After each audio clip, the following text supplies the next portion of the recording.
Assalamualaikum warahmatullahi wabarakatuh. Salam bahagia Bapak Ibu. Hari ini saya mencoba men-sharingkan hasil refleksi saya tentang koneksi antar materi yang merupakan kesimpulan dari modul 1.1. Untuk yang pertama, menjawab pertanyaan mengenai kepercayaan saya atau apa yang saya percaya tentang murid dan pembelajaran di kelas sebelum Anda mempelajari modul ini. Jadi sebelum saya mempelajari modul ini, memang yang tertanam dalam benak saya atau dalam pikiran saya adalah bahwa kapasitas siswa atau peserta didik itu atau murid itu sama dalam memahami pelajaran. Jadi saya menggunakan metode atau cara yang sama dalam menyampaikan pelajaran-pelajaran di kelas. Kemudian yang kedua, murid di kelas hanya mendengar, mencatat poin-poin penting pembelajaran. Ini yang kemudian juga yang terjadi di pembelajaran saya di kelas, bahwa peserta didik atau murid hanya mendengarkan ketika saya menjelaskan dengan metode ceramah, kemudian mencatat poin-poin penting yang perlu untuk dicatat. Kemudian yang berikutnya, keberhasilan pembelajaran murid diukur dari ketercapaian KKM. Ini yang kemudian juga mempengaruhi dalam seluruh proses, bahwa orientasi pembelajaran saya hanyalah bahwa siswa bisa mencapai KKM begitu. Dan berikutnya, untuk menjawab pertanyaan yang berikutnya mengenai apa yang berubah dari pemikiran atau perilaku setelah mempelajari modul ini. Memang setelah proses panjang paling tidak beberapa minggu ini, dari awal membaca modul tentang filosofi pemikiran K. H. Dewantara mengenai pendidikan. Jadi kemudian saya mulai berpikir bahwa memang benar apa yang dikatakan K. H. Dewantara, bahwa murid memiliki keberagaman latar belakang atau kodrat alam dan juga mungkin kodrat zaman yang mempengaruhi dalam proses pembelajaran. Nah, hal tersebut sekali lagi mempengaruhi kemampuan murid dalam memahami pembelajaran, sehingga memerlukan metode-metode yang berbeda untuk setiap anak, di mana mereka diwarnai oleh berbagai macam latar belakang yang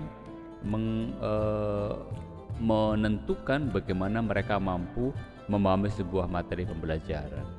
Kemudian yang kedua, melibatkan murid secara aktif dalam proses pembelajaran, misalnya dalam diskusi, membuat produk secara berkelompok juga baik untuk dilakukan agar murid mampu memanfaatkan kemampuan yang sudah ada dalam diri mereka untuk memaksimalkan proses pembelajaran. Seperti yang disampaikan oleh Ki Hajar Dewantara, bahwa pembelajaran bukan hanya soal olah cipta atau daya cipta, tapi merupakan satu keseluruhan sehingga mampu membentuk sebuah karakter atau budi pekerti yang baik. Jadi keseluruhan daya cipta, daya rasa, dan daya karsa memang harus dilibatkan. Nah, dalam proses diskusi ini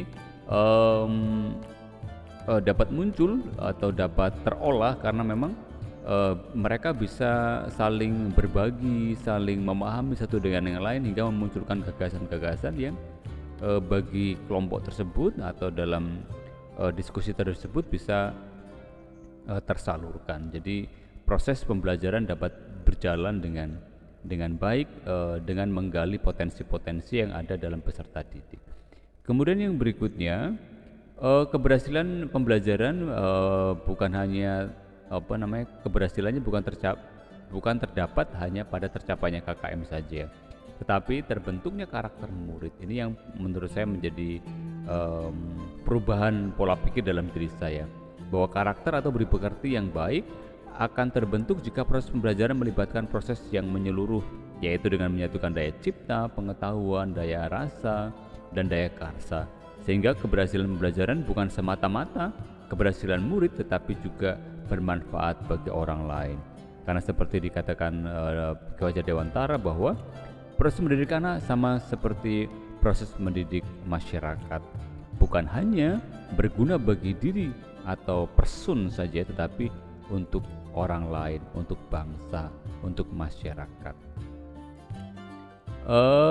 Pertanyaan yang berikutnya yang mencoba saya refleksikan adalah soal apa yang dapat segera Anda terapkan lebih baik agar kelas Anda mencerminkan pemikiran Ki Hajar Dewantara. Saya kira, saya akan mencoba untuk menyesuaikan pembelajaran, dengan, menyesuaikan latar belakang dan kemampuan murid. Maka penting bagi saya nanti untuk menjelajahi dahulu kemampuan dan latar belakang murid sebelum memulai pembelajaran, agar proses pembelajaran nanti sesuai dengan kodrat alam mereka. Nah, selain itu juga kemampuan murid yang lebih dalam menanggapi kemajuan teknologi juga perlu ditanggapi agar kemampuan mereka dalam bidang teknologi dapat dilibatkan dalam proses pembelajaran. Tetapi memang tanpa juga mengabaikan murid yang sangat terbatas dalam pemanfaatan teknologi karena berbagai faktor, misalnya saja faktor geografi maupun ekonomi. Karena memang dalam di kelas saya atau peserta didik atau murid di kelas saya memang saya lihat tidak semua mampu atau fasih menggunakan teknologi karena memang berasal dari ya tempat yang memang fasilitasnya sangat terbatas dan juga situasi ekonomi yang memang tidak memungkinkan untuk memanfaatkan teknologi itu. Maka ini menjadi penting nanti untuk bisa menyesuaikan dalam proses pembelajaran sehingga masing-masing bisa terfasilitasi atau terakomodir dalam pembelajaran, baik yang menguasai ataupun belum menguasai. Baik memang nanti kita dalam proses pembelajaran nanti saya bisa saling bisa memunculkan sebuah metode, misalkan tutor sebaya, artinya anak yang sudah bisa menguasai bisa membantu mereka yang belum menguasai. Saya kira demikian hasil refleksi saya mengenai perubahan pandangan atau paradigma tentang pendidikan, baik itu berkaitan dengan murid maupun bagaimana proses pendidikan itu diterapkan di dalam kelas. Demikian, Shalom, wassalamualaikum warahmatullahi wabarakatuh.